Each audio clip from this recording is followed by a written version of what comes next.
Buenas noches, amigos, y gracias por estar ahí. Bienvenidos una semana más a Crónica de la Iglesia, la guía semanal que les ofrece esta Santa Casa para acercar a sus hogares la actualidad más relevante de la Iglesia de Toledo en los últimos 7 días. Les invitamos a que nos acompañen en este recorrido que vamos a hacer por los acontecimientos y las personas que más tiempo e interés han merecido en nuestra iglesia local. Como todas las semanas, los profesionales de esta Santa Casa cubren los actos, seleccionan lo mejor de ellos y lo elaboran con el buen hacer que les caracteriza, pensando en todos y cada uno de ustedes. Esperamos, como siempre, que sea de su gusto. Ya recuerdan que antes de Semana Santa tuvimos en este mismo espacio al coordinador del Grupo Polis, el grupo de reflexión creyente sobre realidad política y social, para presentar la conferencia que llevó a cabo el pasado sábado el reputado político Francisco Vázquez, con ocasión de la Jornada de Cristianos y Vida Pública. El político coruñés abordó en su ponencia la responsabilidad de los cristianos en los asuntos públicos y en la política, más si cabe en esta época en la que se relega el hecho religioso. Los católicos debemos dejar a un lado los complejos y rearmarnos con argumentos ante una realidad que rechaza el hecho religioso. Es una de las reflexiones que realizó el ex embajador de España ante la Santa Sede, Francisco Vázquez. El veterano político fue el invitado a la Jornada Cristianos y Vida Pública que se celebró este fin de semana en Toledo y que contó con la presencia del señor arzobispo de Toledo. En su conferencia, Francisco Vázquez destacó la obligación, por un lado, de participar en la vida política, pero hacerlo siempre desde la congruencia. Los católicos estamos o están obligados a participar en la vida pública, a defender sin complejos, ¿verdad?, sus creencias y sus principios éticos y morales. Yo voy a hablar, pues, en primer lugar, de la congruencia, que no solo en la política, en cualquier actividad de la vida, pues debe tener uno entre su conciencia y su obrar, ¿verdad? Francisco Vázquez fue durante 23 años alcalde de La Coruña, también diputado nacional por el Partido Socialista y senador. En el año 2006 fue elegido embajador de España ante la Santa Sede, cargo que desempeñó hasta el 2011. A pesar de su vinculación con el Partido Socialista, desde su escaño en el Congreso y en el Senado rompió la disciplina de voto cuando se debatía sobre asuntos relacionados con el derecho a la vida, por ejemplo, el desarrollo legislativo relacionado con el aborto. Ahora, retirado de la vida política, sigue insistiendo en la necesidad de rearmar a los católicos de argumentos ante un estado de opinión que apuesta por relegar el hecho religioso al ámbito doméstico y privado.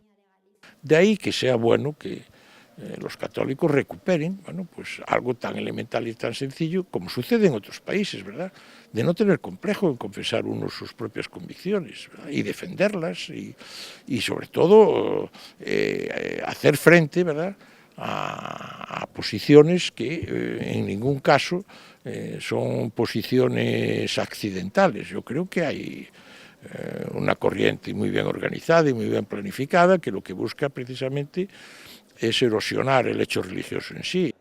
Esta jornada, organizada por Polis, es preludio del curso de verano que se va a realizar a finales del mes de junio y que para este año tendrá como objeto de estudio la doctrina social de la Iglesia como una propuesta de renovación de la sociedad.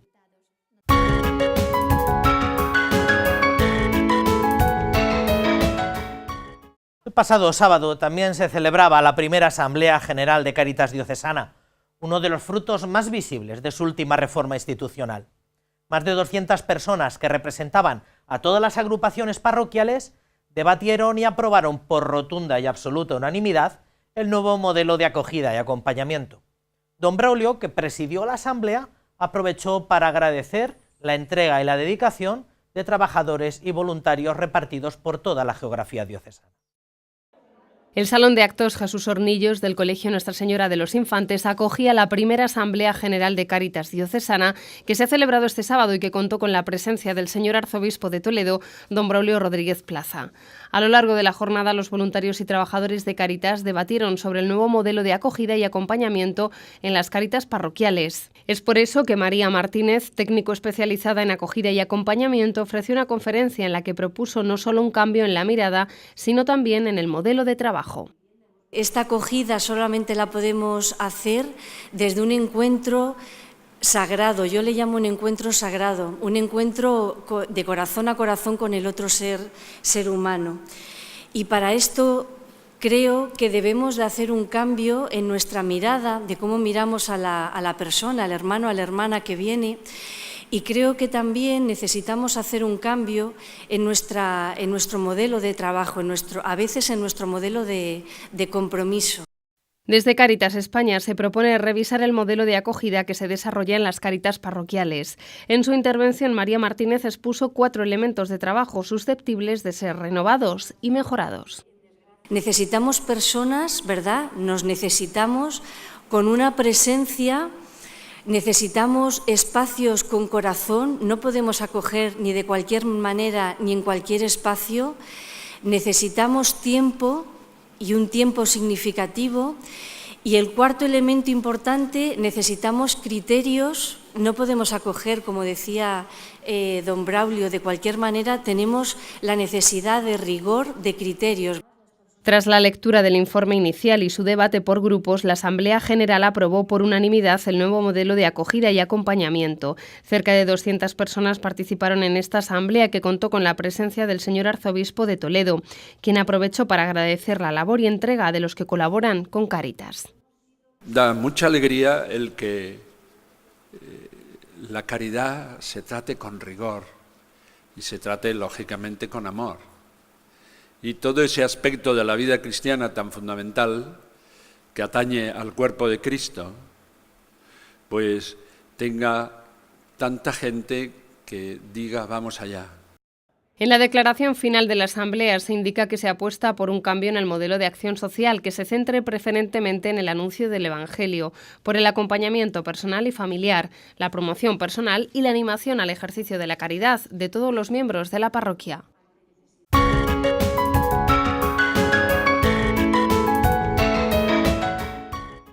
Son muy pocos los toledanos que no han oído hablar de Marsodeto o que no tengan una idea aproximada de lo que pretende esta cita clásica en el calendario provincial. Marsodeto es un camino que comenzó hace algo más de 3 décadas, fruto de la intuición de un grupo de maestros y del carisma de un sacerdote muy célebre en nuestro presbiterio diocesano, don Marcelino Casas Puente. La última marcha en solidaridad por los discapacitados, la 32ª, tuvo lugar el pasado sábado por la tarde. Sin nostalgia, con ilusión y año a año con fuerzas renovadas. Así se encaran las últimas horas antes de la celebración de una nueva Marsodeto, de la que este año se cumplen 32 ediciones. Su impulsor, don Marcelino Casas, nos recibe en la casa sacerdotal y allí, entre recuerdos y emociones, nos habla de un camino en el que nunca ha estado solo y en el que ha habido muchos compañeros de camino. La cercanía de los discapacitados en la historia personal siempre ha sido algo muy presente. Y poder ir caminando con estas personas que tienen sus limitaciones te hacen pensar que tú también tienes las tuyas, y por eso qué bonito caminar juntos. Y caminando juntos siempre se dan fuerzas, ayudas, ilusiones, porque se va siempre hacia adelante. Marsodeto es la fotografía de cientos de corazones que se unen para caminar y manifestar su alegría por ser miembros, amigos y colaboradores de una asociación que ha puesto desde su creación un trocito de su corazón en andar ese camino. Un camino entre todos, compartido con alegría. Pues vas caminando y vas leyendo lo que te encuentras. ¿Qué es lo que te vas dando respuesta? Pues ante todo que el cariño, la cercanía, el tratar no de suplir, pero sí de acompañar a estas personas es lo que te llena de una satisfacción interior, de una alegría, de una paz, que estando con ellos siempre la alegría es lo más manifestativo. Marsodeto es la Federación Provincial de Entidades Pro Personas con Discapacidad Intelectual y Parálisis Cerebral de Toledo, una entidad sin ánimo de lucro creada en 1986 gracias al impulso de don Marcelino y un grupo de maestros que vieron la necesidad de apoyar y acompañar a las personas discapacitadas y sus familiares. En la actualidad integra a 17 entidades de la provincia de Toledo que ofrecen su apoyo a más de 2.000 personas con discapacidad. Todos a una, en una dirección, con una meta y dispuestos a caminar.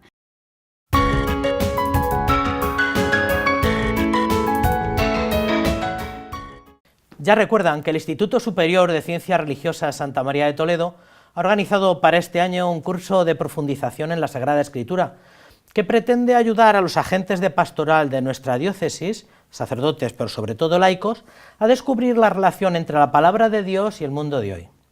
En esta penúltima cita han querido abordar el asunto de la palabra de Dios y su pedagogía para la enseñanza religiosa escolar. El tema viene de la mano de un primer espada, don José Miguel García Pérez, que actualmente es el director del secretariado de la Comisión de Enseñanza y Catequesis de la Conferencia Episcopal. Don José Miguel, buenas noches. Buenas noches. Muchas gracias por estar con nosotros. A vosotros por invitarme. Usted es un viejo conocido ya aquí en Toledo, porque es cierto que fue profesor aquí en... Pero pocos años, hay que decirlo, ¿eh? Sí, pero hace ya mucho tiempo. Estamos hablando del año 76, 1976, 1977, o sea que cuán largo me lo fiáis. Era extremadamente joven por aquel entonces. Un poco más, sí. Muy bien, en la actualidad, ¿cómo le gusta que le reconozcan? ¿Sacerdote, biblista, divulgador, publicador de asuntos religiosos? A mí el Señor me llamó a ser cura, no biblista. Biblista vino después. Lo de biblista ha venido después. Y desde hace muy poco tiempo se dedica a este servicio en la Conferencia Episcopal. Desde hace, no llega a ser 3 años ahora, fue don César, el actual presidente de esta Comisión Episcopal de Enseñanza y Catequesis, quien, por una petición del anterior director que había tenido un ataque cardíaco, problemas complicados de salud, y pidió dejar la responsabilidad, y entonces, sustituyéndole, pues me lo pidió a mí don César. Me imagino que estando don César Franco por ahí, ahora mismo les inquieta un poco o tienen cierto interés por el asunto de la palabra de Dios en el mundo de la enseñanza, ¿verdad? Él también es biblista, sí señor. Él también. Sí.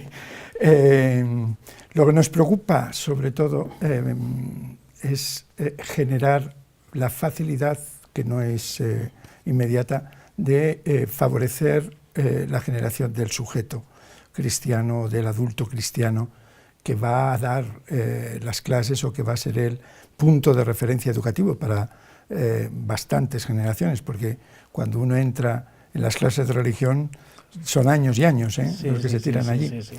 Entonces, eso sí que es importante, generar ese adulto, ese sujeto cristiano capaz de testimoniar y de ser un punto de referencia en el camino educativo de las nuevas generaciones.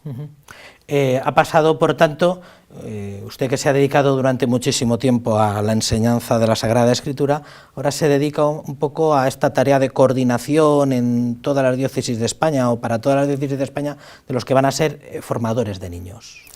Bueno, yo sigo compaginando la enseñanza, porque yo sigo siendo profesor de la San Dámaso, de la Universidad Eclesiástica San Dámaso, tanto en lo que es el ciclo de licenciatura de Sagrada Escritura y Teología y Ciencias Religiosas, compagino los dos. Pero la misión en la Conferencia Episcopal es como un punto de referencia, de ayuda. Bueno, la Conferencia Episcopal no es que tenga ni un gobierno jerárquico ni autoridad, tampoco, es simplemente un servicio, ¿no?, a los señores obispos en sus distintas diócesis, los señores obispos en primer lugar, luego sus colaboradores, donde estarían también los delegados de enseñanza. Pero es un acompañar, un ayudarles. Tenemos la impresión que en estas últimas décadas, o por lo menos en esta última década, se han hecho esfuerzos por incorporar la Sagrada Escritura al mundo de la enseñanza religiosa escolar. Se hicieron Biblias Biblias adaptadas, no sé con qué éxito, pero se hicieron una serie de Biblias adaptadas para Biblias escolares o Biblias pedagógicas. ¿Tiene esa impresión de que algunos esfuerzos sí que han hecho, no solo editoriales, sino...? Hombre, cuando nos hicieron, el Ministerio nos pidió rehacer todo el currículum con motivo de la LOMCE, que lo tuvimos que rehacer todo.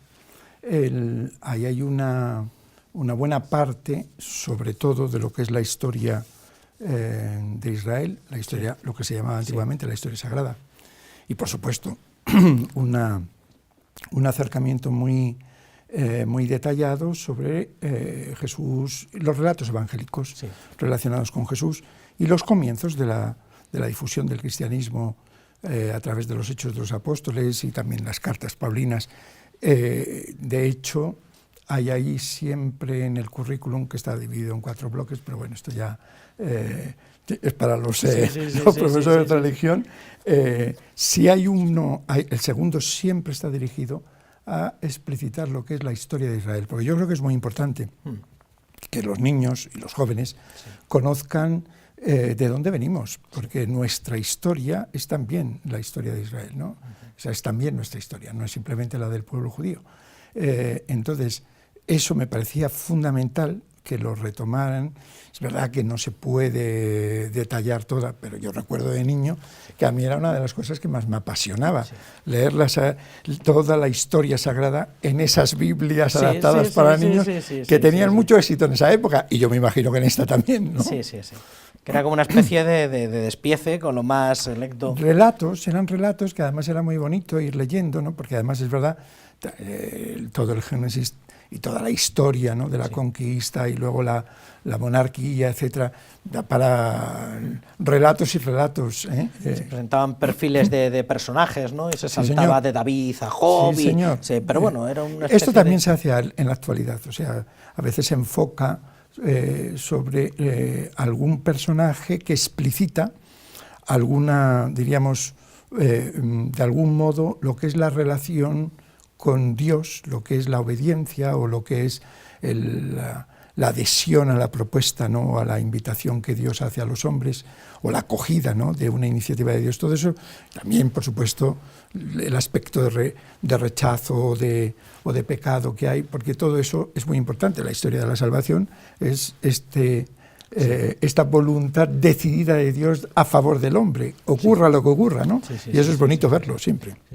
En los más veteranos, este conocimiento cultural de la historia sagrada, que estoy hablando de las enciclopedias Álvarez, estoy hablando de casi el Pleistoceno, pero sí que se nota que lo manejan muy bien, a nivel, tienen esa cultura religiosa general que sí que es como muy, muy envidiable.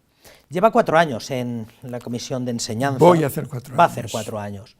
Lo cual le ha permitido ya tomar un poco el pulso a cómo está el asunto de la enseñanza de la religión en la escuela. Bueno, hay de todo. O sea, el problema que tenemos en España es que cada autonomía decide por su cuenta. Entonces, no es solamente, digamos, una ley educativa a nivel estatal, no es así, por desgracia, ¿no?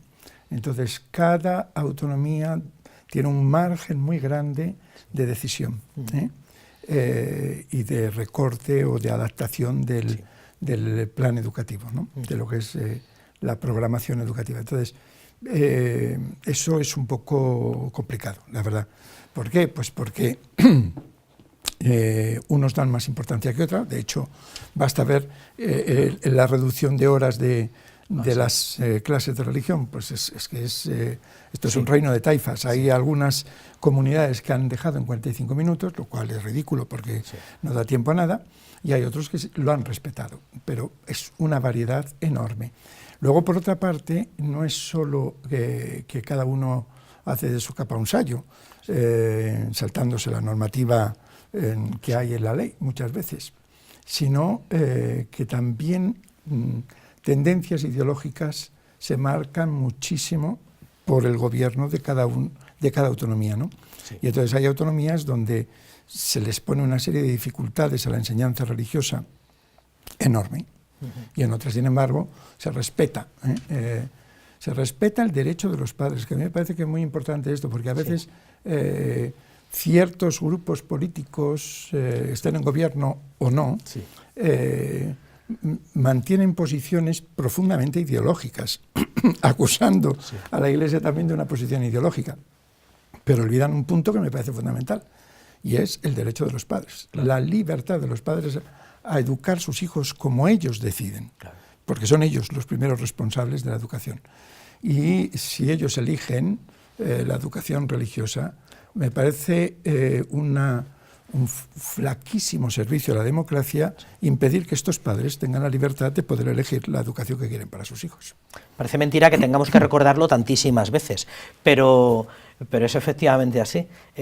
Tanto se han esforzado en que parezca que exista un concierto religioso en España, es un privilegio exclusivamente español, que tenemos que recordar que es algo... En absoluto es un privilegio español, entre otras cosas porque en Europa... la situación varía, ¿no? Hay distintas modalidades, pero la enseñanza religiosa está dentro de la escuela, quitando Francia, excepto las provincias del norte, ¿no? Alsacia y Lorena, que esas las tienen dentro, por su influencia y por su carácter también muy católico, pero en el resto de las naciones europeas no hay ningún problema. El problema aquí, me da la impresión que en España se problematiza mucho desde hace ya años por esa posición muy ideológica, muy anticlerical, típica de nuestro pueblo español. Sí, me da la impresión que sí.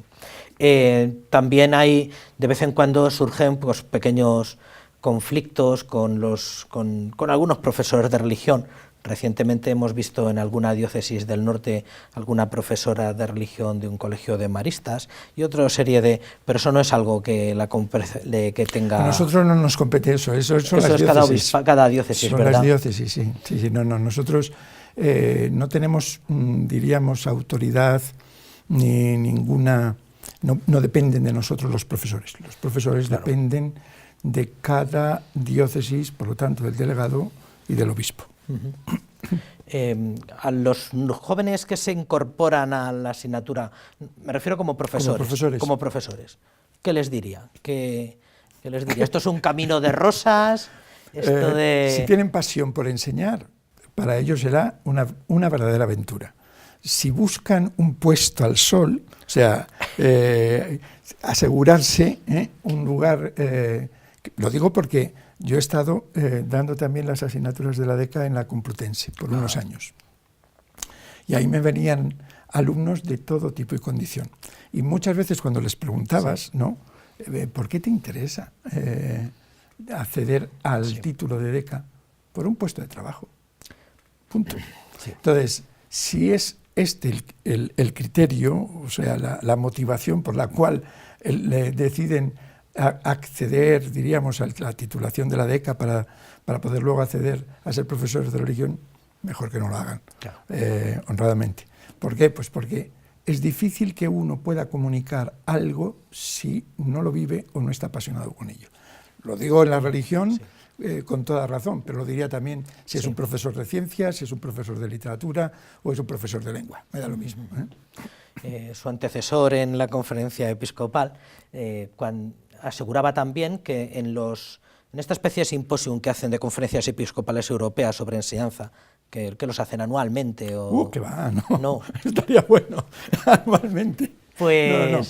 Pues sí que todos los que se encargan de enseñanza religiosa en las conferencias episcopales mantenían esa salvaguarda de nosotros no nos dedicamos a colocar gente, o esto no es, como decía, una manera de conseguir puestos de trabajo en enseñanza, que me parece que es una tentación, pues a veces bastante... No, yo lo entiendo, que los maestros, porque esto sobre todo se daba más en infantil y primaria, porque son las escuelas de magisterio, pero entiendo que los chicos estén preocupados por tener sus puestos de trabajo y normal, en una España no fácil, la que estamos viviendo, yo lo entiendo, pero me parece que no hay suficiente motivación, sobre todo para esta asignatura.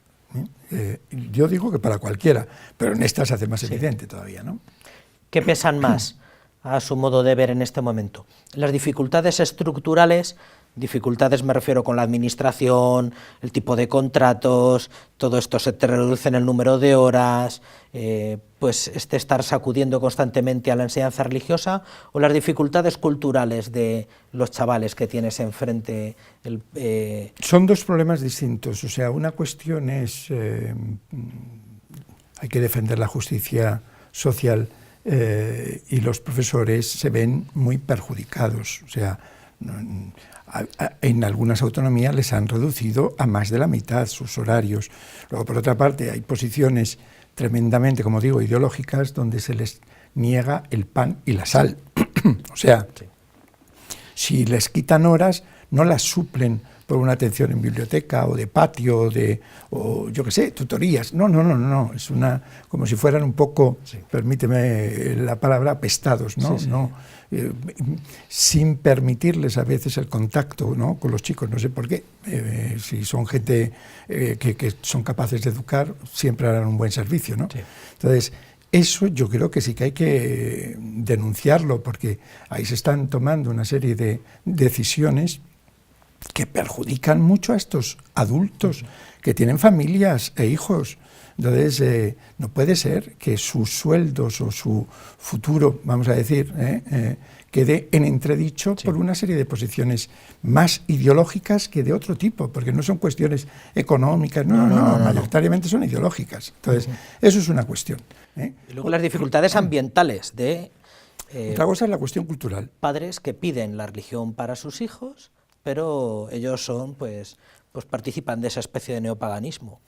Bueno, pero yo creo que, no digo todos, pero una buena parte de padres sí quieren que sus hijos conozcan lo que es la tradición y lo que son una serie de valores y una concepción en la que ellos han sido educados, queramos o no, y que perciben que es un bien, más allá de que hoy esto esté todo puesto en crisis y haya una confusión bastante grande, porque eso es verdad. Pero, en principio, dicen, bueno, a no ser que piensen que se les va, diríamos, como a introducir una serie de ideas contrarias, pero los padres, si ven que es, porque es verdad que la clase de religión no solamente introduce a conocer la realidad, la historia, la tradición, y ojo, muy importante tener en cuenta que un pueblo que pierde su tradición, pierde su ser.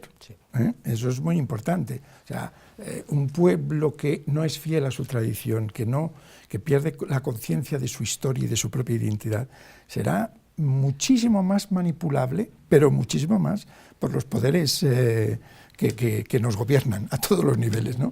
Entonces, eso me parece que es muy importante que lo tengamos en cuenta. Entonces, es verdad que hoy culturalmente estamos pasando un tiempo de una confusión muy grande. O sea, la caída de las evidencias que decía también Benedicto XVI y que han sociólogos famosos, ¿no?, como también Bauman, etcétera, ponen en claro, eso sí se percibe clarísimamente en las generaciones jóvenes. Ahora, la culpa no es de las generaciones jóvenes, digámoslo claramente. Sí. La culpa es de los adultos que no han educado a estas generaciones jóvenes. O sea, la mayor parte de los padres se empeñan en solucionarle la vida a los chicos, haciéndole fácil la cuestión, y les hacen inútiles para la vida.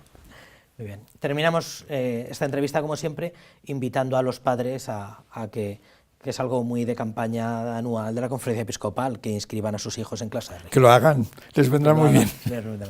Pues muchísimas gracias, don José Miguel, por haber estado con nosotros, y tiene las puertas abiertas de esta casa y las puertas abiertas de los centros de formación, como cuando vino con 26 años, hace ya tiempo. Pues ya indefinidamente. Muchísimas gracias. Gracias a ti.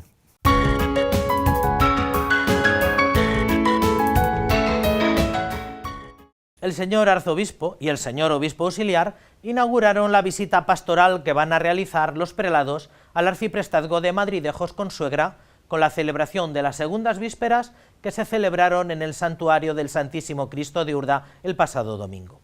Durante las próximas 4 semanas y hasta el próximo 28 de mayo, que se celebre la clausura en Villafranca de los Caballeros, nuestros obispos llevarán a cabo esta acción pastoral en las 6 parroquias que componen este arciprestazgo manchego.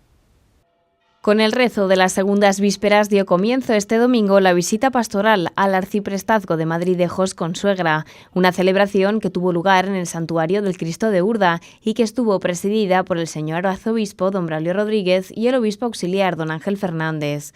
La visita pastoral incluirá reuniones en las 6 parroquias que componen el Arciprestazgo: Camuñas, Consuegra, Madridejos, Tembleque, Urda y Villafranca de los Caballeros. La visita pastoral tiene como finalidad fundamental conocernos, hablarnos, vivirnos, tener en cuenta que somos esta comunidad, aquella otra, con estas cosas grandes, con algunas dificultades que podamos pasar, con tales cosas que hay que abordar, con otras cosas que hay que animar y, sobre todo, con una acción de gracias porque el Señor está en medio de su pueblo. Para conseguir este objetivo, durante todo el mes de mayo se incluyen en el programa visitas a estas parroquias, además de encuentros con hermandades y cofradías, voluntarios de Manos Unidas y Cáritas diocesanas, la adoración perpetua, distintos grupos de catequesis y liturgia, así como otras realidades del Arciprestazgo, como la vida consagrada, con la visita en Consuegra a las Madres Carmelitas y en Madridejos a las Hermanas Clarisas. Residencias de ancianos, colegios e institutos, así como el Centro de Discapacitados Reina Sofía de Consuegra, se incluyen también en el programa de la visita pastoral. Una visita en la que don Braulio cuenta con la colaboración del señor obispo auxiliar don Ángel Fernández Collado. Soy el obispo auxiliar, por tanto, auxiliar, y al primero que tengo que auxiliar es a don Braulio, que es nuestro arzobispo.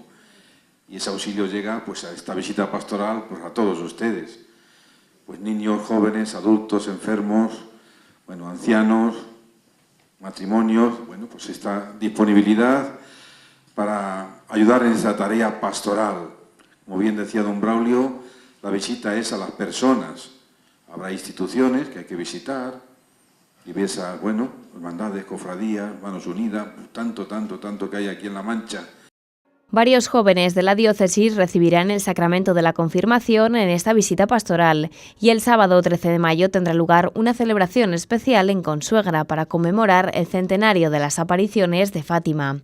La visita concluirá el próximo 28 de mayo en Villafranca de los Caballeros con un acto mariano a las 8 de la tarde, al que acudirán, además de los señores obispos, sacerdotes del Arciprestazgo y fieles de las 6 parroquias visitadas.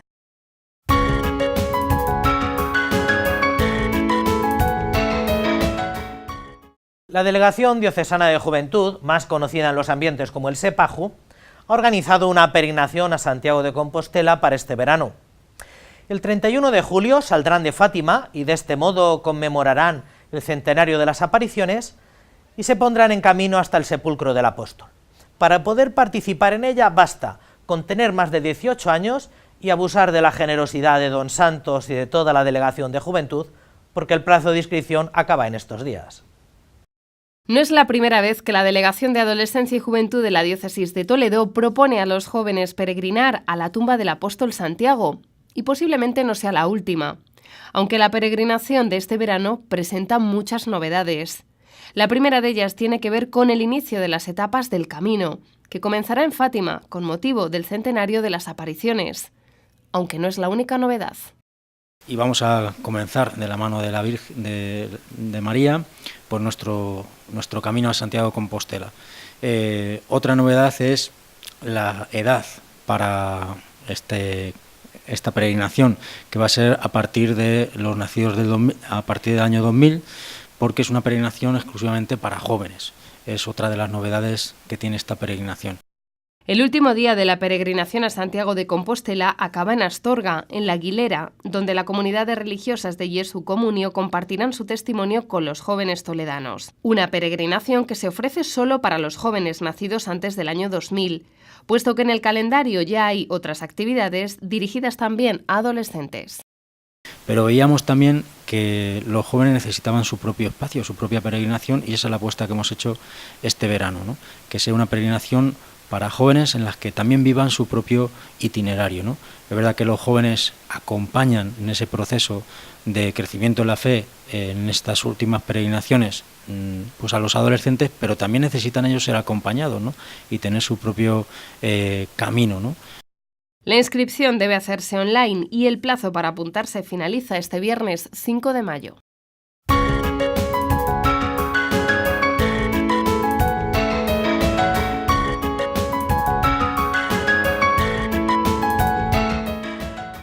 El Papa Francisco dedicó la catequesis de la Audiencia General del pasado miércoles a hacer balance de su viaje apostólico a Egipto de la semana pasada.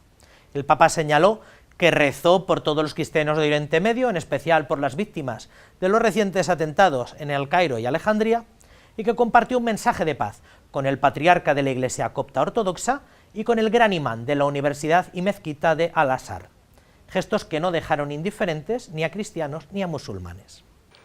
Queridos hermanos y hermanas, deseo hablarles hoy sobre mi reciente viaje apostólico en Egipto. El lema del viaje era el Papa de la Paz en un Egipto de paz. El primer día tuve varios encuentros encaminados a fomentar este diálogo entre cristianos y musulmanes y a promover la paz. Egipto es tierra de civilización y de cultura, y esto nos enseña que la paz se construye mediante una educación integral que comprende la dimensión religiosa y la relación con Dios. Viví además un signo de comunión con el querido hermano, el Papa Tawadros II, patriarca de los coptos ortodoxos. Renovamos nuestro compromiso de caminar juntos y firmamos una declaración conjunta en la que nos comprometemos a buscar los medios para no repetir el bautismo administrado en nuestras respectivas iglesias. Acompañados también por el patriarca de Constantinopla, rezamos por los mártires de los recientes atentados. Su sangre fecunda el diálogo ecuménico y a toda la Iglesia. El segundo día estuvo dedicado a los fieles católicos. Los animé a que reavivaran en ellos la experiencia de los discípulos de Emaús. Después me reuní con sacerdotes religiosos y religiosas y seminaristas. En ellos he visto la belleza de la Iglesia en Egipto y recé con ellos por todos los cristianos de Oriente Medio.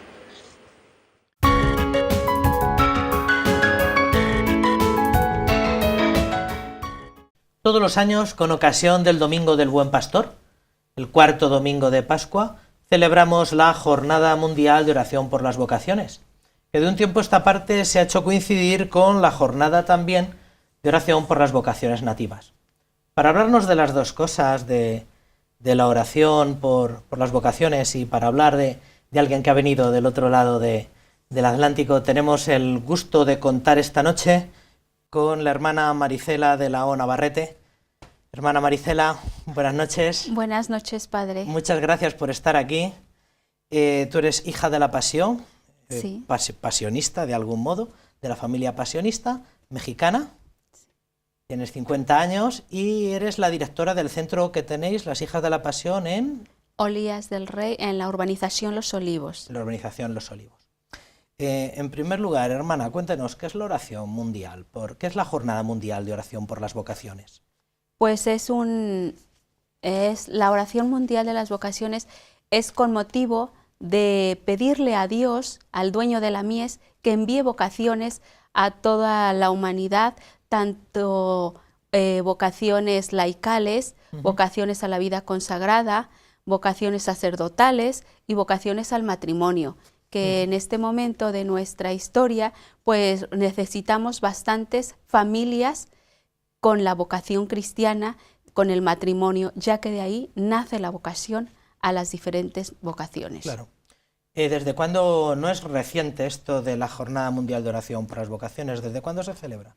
No, nace en 1964 en Francia, por el, pues... Bueno, fue Pablo VI. Pablo VI es el que, viendo las necesidades de toda la Iglesia y de las vocaciones, hace este llamado a todos para orar por las vocaciones. Y luego están las vocaciones nativas, que esa sí que nació en Francia a finales del siglo XIX, Sí, ¿verdad? en 1922. Sí, fue cuando, bueno, pues con ocasión del obispo de Nagasaki, me parece recordar. Sí, que pidió oración por las necesidades que estaban viviendo allí, y actualmente pues se ha unido, y creo que es una cosa hermosísima que todos juntos podamos orar por las vocaciones nativas también. Todos los años el Papa nos propone un lema, ¿verdad?, para la Jornada Mundial de Oración por las Vocaciones. Sí, el lema es empujados por el Espíritu, aquí estoy, y es ponernos en camino.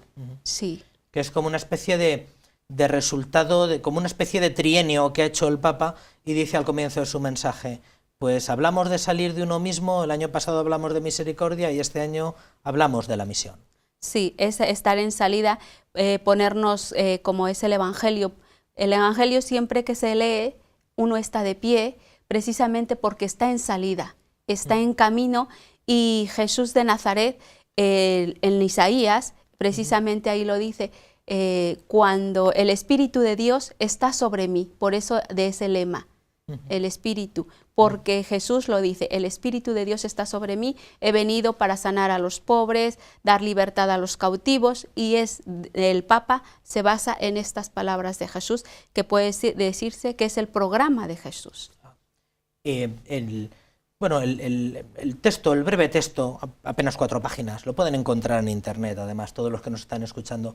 El Papa nos habla también de un nuevo estilo en la vida consagrada, de cómo presentar el Evangelio de una manera un poco nueva. Sí, el Papa nos dice que hay que estar, puedo decir, atentos a este encuentro y a esta salida, porque también es de una manera tenemos que acoger a todos los tipos de vocaciones a la Iglesia, que es una variedad increíble, y que es también donde el joven puede estar en esa sintonía y acogerlos con alegría. El Papa subraya mucho la alegría, que ya en una de sus encíclicas nos lo da, y entonces lo vuelve a retomar, para que nosotros estemos cercanos hacia todo tipo de vocación, no solamente la vocación, se puede decir, a la vida consagrada o vida sacerdotal, sino a las laicales, que actualmente son las que predominan en nuestra Iglesia. De manera que la misión no es algo accesorio, o no es algo solamente para gente como usted. Luego al final, si podemos, hablamos de su trayectoria personal, que ha visitado por los 4 puntos cardinales con la congregación desde hace casi 30 años, ¿no? Sino que la misión no es algo opcional por unos cuantos, sino que es algo para toda la vida cristiana, consagrados y laicos, pero consagrados especialmente. Sí, bueno, la misión es para todos desde el bautismo. Hemos sido bautizados, y desde ahí, con el bautismo, es donde nos llama Dios a un servicio, llámale como le puedas llamar, puede ser también para atender a enfermos, puede ser para servir a los de casa, y ya estás haciendo una misión. No solamente a salir a los países lejanos, sino a veces la misión actualmente puede decirse que está en casa. Y yo puedo decir que aquí en España es un sitio de misión y de reevangelización, porque la gente antiguamente pues se decía España la católica, y actualmente pues no podemos decir lo mismo, y es reevangelizar y retomar el Evangelio, pero desde casa y aquí con nuestro testimonio y con nuestra vida, siempre con ese tinte de alegría, de misericordia, de acoger, de amar. Esta jornada de oración, Jornada Mundial de Oración por las Vocaciones, siempre la asociamos, por una parte, al Secretariado Diocesano de Pastoral Vocacional, pero por otra parte a la Confer. ¿Qué es la Confer, Sor? La Confer es la conferencia de religiosos española, donde hay una variedad de carismas, donde todos nos sumamos, todo suma. Es decir, todas las congregaciones, todas las espiritualidades sumamos. ¿Y qué es la Confer? Pues estos religiosos o estas religiosas que somos, la formamos, son tanto lo representan los superiores mayores de cada congregación, pero tenemos diferentes servicios de solidaridad, de justicia, de misión, de sanidad, de trabajo social. Entonces, ahí hay una vertiente muy grande y no solamente es Confer, se puede decir, es nacional, es también provincial. A muchos niveles, entonces. Y también hay en otros países, o sea, mundialmente. Aquí se llama Confer, en México se llama CIRM, en África se llama USUMA, y cada continente tiene esta asociación porque estamos al servicio de la Iglesia, y es la característica, que es servimos a la Iglesia. Se trata, por tanto, que toda la vida consagrada, todos los consagrados estén como asociados, ¿no? Estén en relación fraterna. Sí, es decir, comunidad, todos formamos comunidad, unidad. Entonces, todas las congregaciones o institutos seculares tenemos generalmente una forma de vida común, de vivir en comunidad, y también hacemos unos votos que son los consejos evangélicos de pobreza, castidad y obediencia. Aquí la Confer en España tiene como 3 niveles, uno nacional, luego por provincias eclesiásticas, la provincia eclesiástica de Toledo, con todas sus diócesis sufragáneas, pues es otra Confer, y hay una Confer diocesana que es a cuya pequeña comité organizativo perteneces, ¿verdad? Sí, yo pertenezco en la Confer diocesana de Toledo, que estoy como una vocal de la Pastoral Juvenil Vocacional.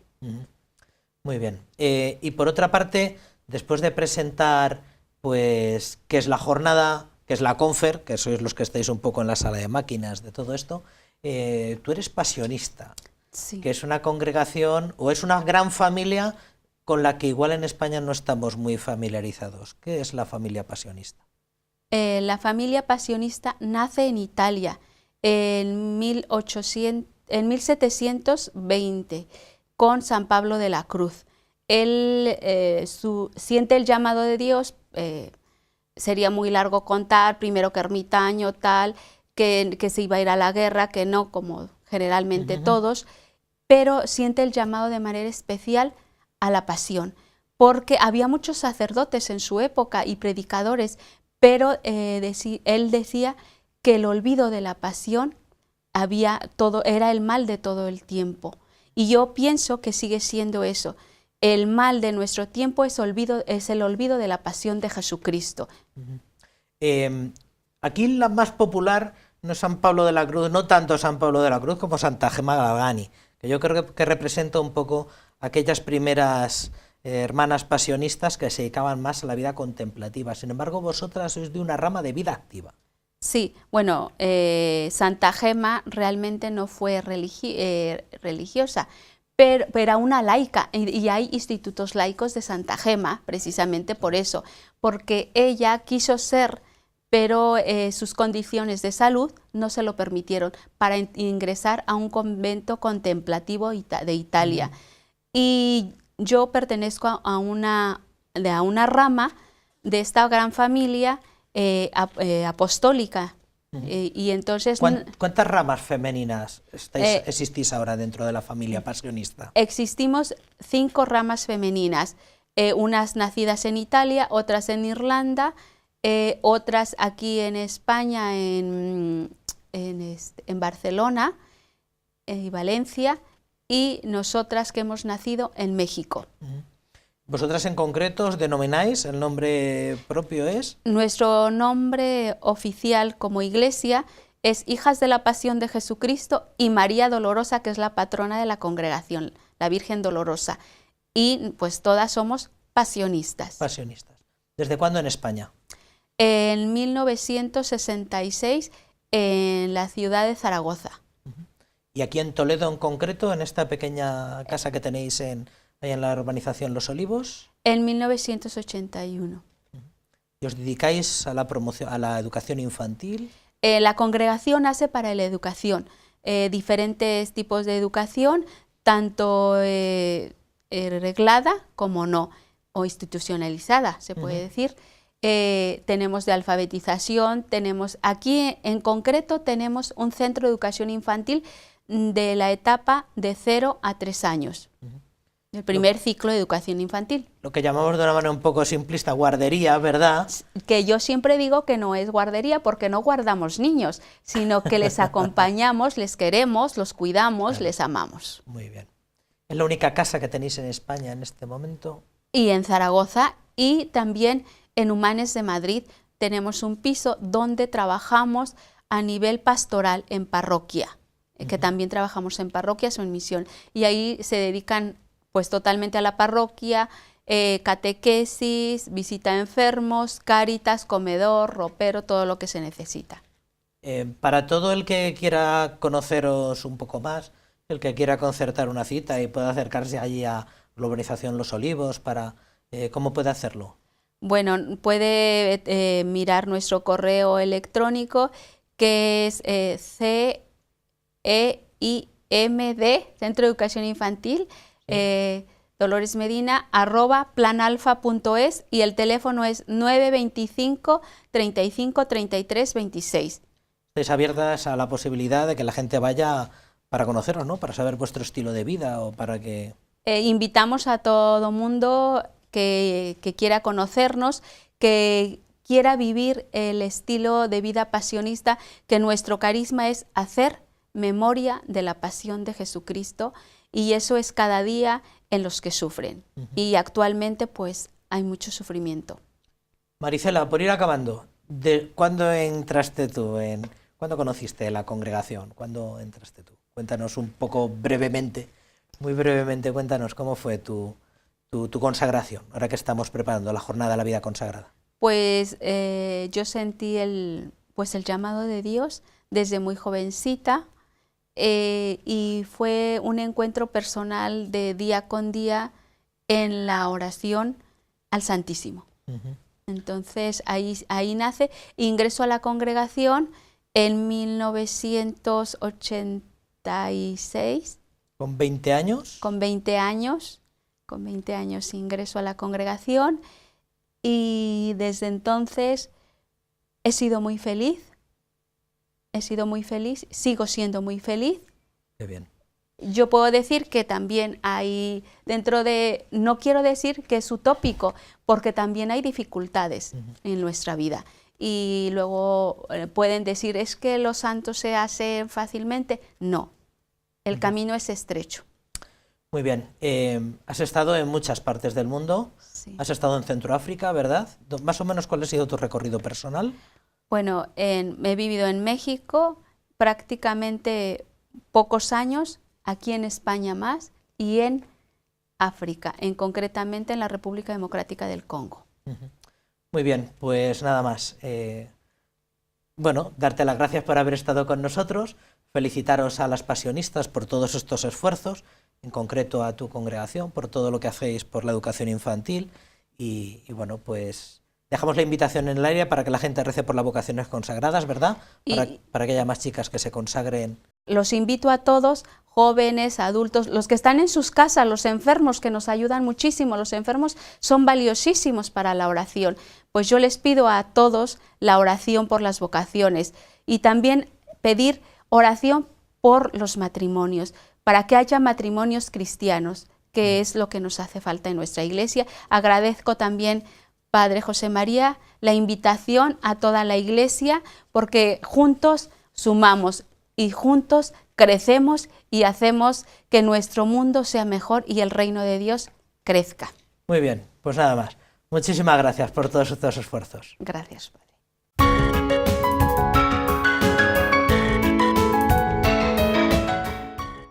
Fieles a la costumbre diocesana, no escrita, de que el Domingo del Buen Pastor es ocasión para impartir ministerios y para admitir a las sagradas órdenes a seminaristas eclesiásticos, este fin de semana se llevan a cabo esas dos celebraciones.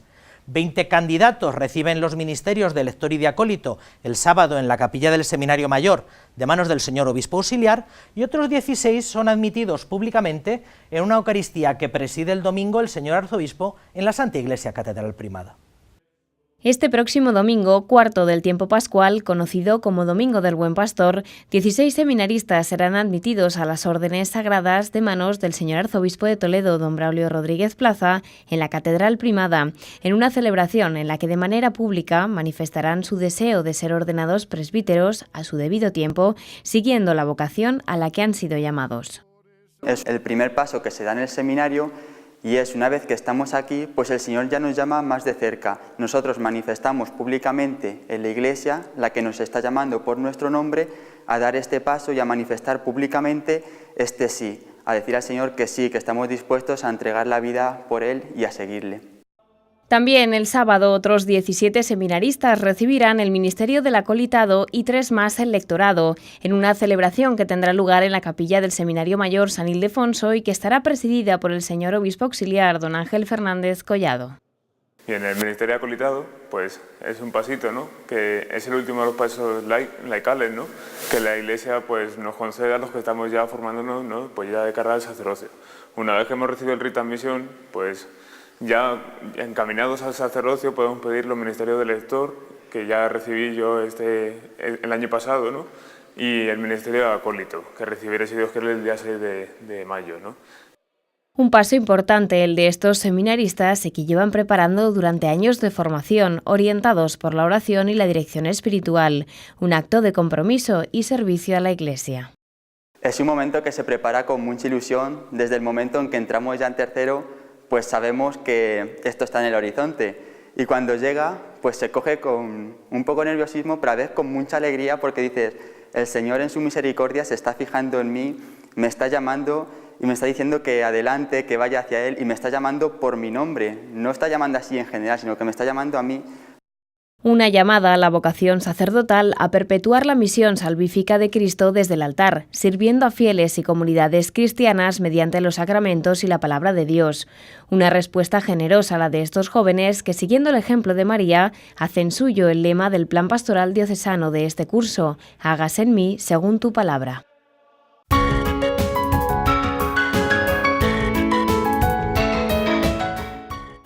Nuestro pastor diocesano aprovecha su escrito semanal para manifestar su desagrado ante la beligerancia que existe contra la Iglesia en la sociedad española del momento presente. Bajo el título ¿Por qué esas manías?, el prelado señala los ataques e insultos gratuitos contra miembros de la Iglesia Católica y contra la fe cristiana en recientes fechas, y nos invita a afrontarlas sin una respuesta de odio, ofreciendo perdón ante la incomprensión. Todo esto y mucho más en Padre Nuestro, su semanario de información religiosa de cabecera. Ciertamente es curioso que Europa rehuya del catolicismo, y es sorprendente la beligerancia que existe contra la Iglesia Católica en nuestra sociedad. Algo no funciona, contesta don Braulio ante estos episodios que se suceden contra el catolicismo. Impresionado por un vídeo de la comunidad copta ortodoxa que visitó hace unos días el Papa Francisco, el prelado toledano reconoce que lo más triste es que pueda desaparecer del horizonte de Europa la realidad de la fe cristiana, fe que permitió el desarrollo de Europa y su excepcional contribución a la herencia del mundo entero. Recordando la visita a la diócesis primada de Polonia de San Juan Pablo II en 1997, añade que la identidad europea es el amor de Dios para con los hombres, sea cual sea su confesión o nacionalidad. El señor arzobispo de Toledo, citando al Papa Francisco cuando se dirigía a los líderes europeos en el 60 aniversario de la firma del Tratado de Roma, explica que Europa no es un conjunto de normas a cumplir, un manual de protocolo o un procedimiento a seguir. Europa es una vida. Europa es una manera de concebir al hombre a partir de su dignidad trascendente e inalienable. Don Braulio Rodríguez Plaza concluye su texto en Padre Nuestro advirtiendo que nosotros no cesaremos en buscar la verdad y vivir el amor, para que sea posible vivir de otra manera la vida humana.